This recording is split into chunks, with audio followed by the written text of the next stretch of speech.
Today is the big test. I'm taking the finished model up to Richard Hubbard for him to go through and give his final blessing that this model is the boat that is described in his book, The Construction of an Artesian Fishing Boat from Trinidad and Tobago, West Indies, authored by Richard Hubbard and initiated by the Institute of Marine Affairs here in Trinidad.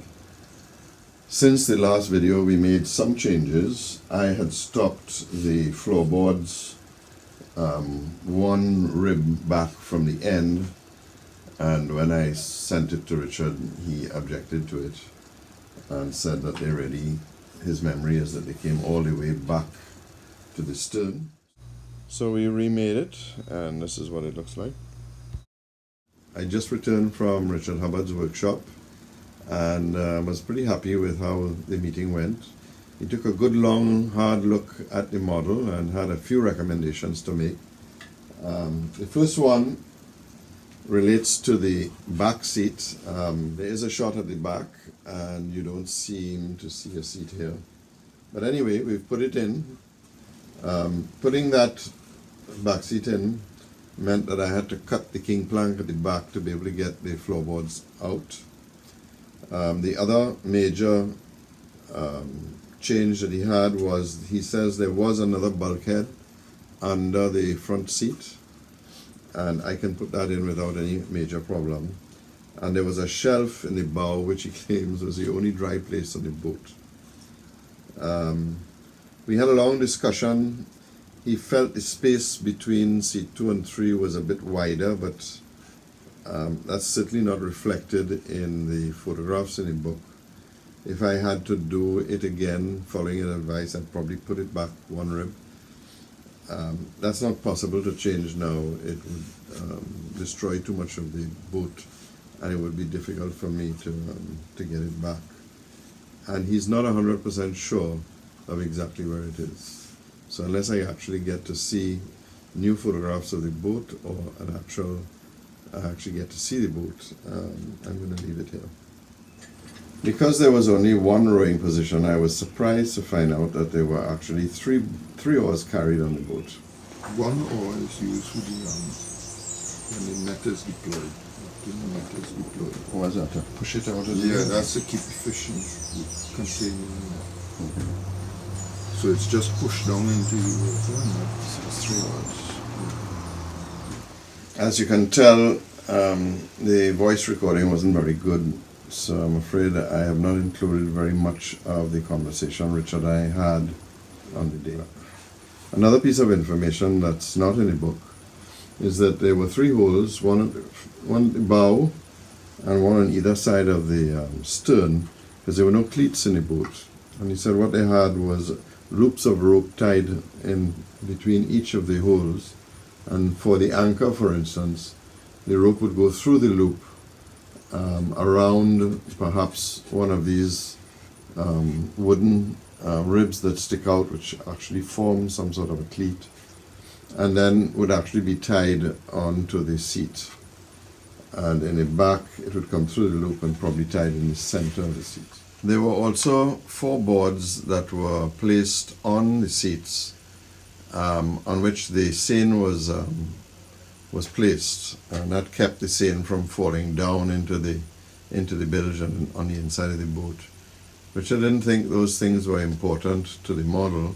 I'm still going to build them because they're there in the book, and I would like somebody at some point in time to say that I left those out.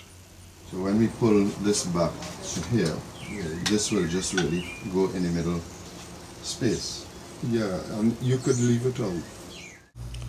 We spent a lot of time talking about how the actual boat was used, and the type of seine, which was a purse seine.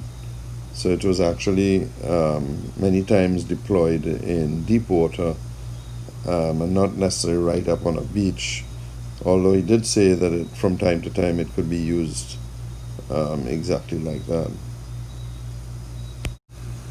He also had some nice stories about the characters that actually deployed the seine, but I think good judgment prevailed, and The less I say about that, the better. I spent the weekend sanding, and I know you know how to sand, so I'm not going to show you how to sand a boat.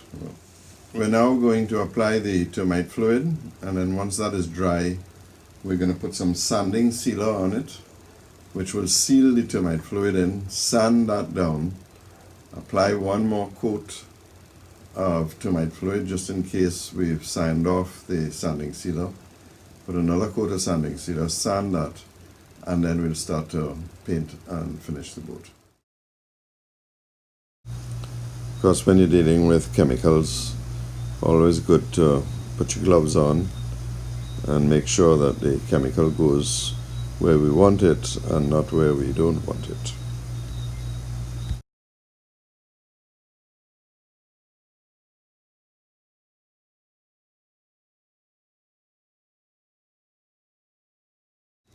It really stinks, so we're going to leave it outside, and hopefully tomorrow it won't smell so bad.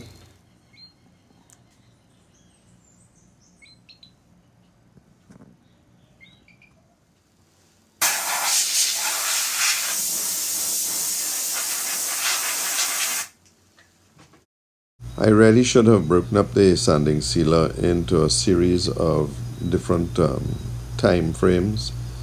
Certainly before the floorboards and the seats were in, I could have done the inside planks. It's a little more difficult now, but well, I know I'll get through with it.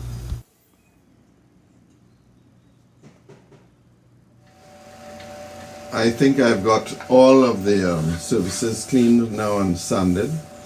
So the next thing we're going to do is put a primer on it, and all the imperfections are going to come up, and then we'll spend some time cleaning up those imperfections.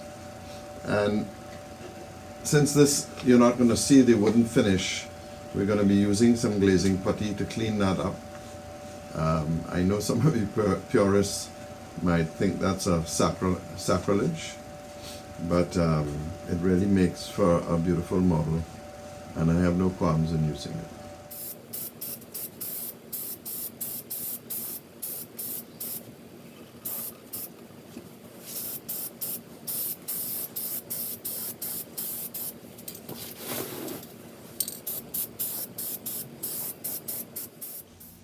The primer paint is really meant for us to get a proper finish on the hull and on the inside, after which we're going to paint it with acrylic paint. While waiting on the paint to dry, I thought I'd whip out this anchor. You may not be familiar with it.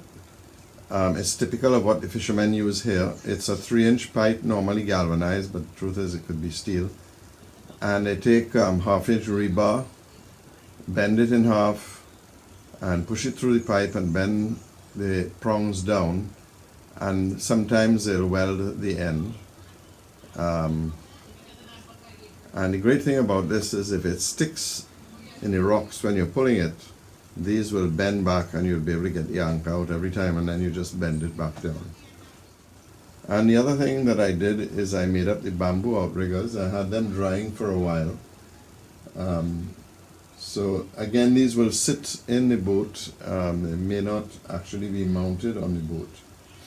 And I'll rig a little brass eye here, and they'll have a line coming back to another eye at the bottom here. And the technique is the fisherman would take a line, normally it's wrapped on a tin, attach it with a rubber band just like you do with a modern outrigger, and pull it out and it goes behind. We've installed the 4 tullies. Of course, I'm never sure if I've got the pronunciation correct. Anyway, we're back to cleaning up all the little bumps and scrapes and making everything ready for painting. And out with the airbrush and mixing the color. But the first thing we did is really cover everything back in white. It's just the best way to make sure that you get a consistent color throughout the boat. And then taking time, I'm not sure I have the mix correct as yet, but it doesn't really matter, even if it's a lighter yellow. This is a standard pre-mixed paint that I put 2 drops of red in, and it's starting to get towards the color that's shown in the book. It looks perfect in the mixing jar, in the spray jar, but when I spray it out, I still find it's very yellow. But it'll hopefully, as it settles down, it'll get closer and closer to the color that you see that's in the spray bottle.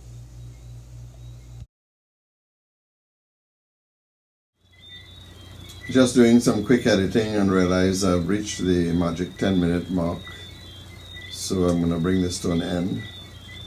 And the next video we'll hopefully finish up the overall painting. I basically think I've got at least 3 coats more of the yellow.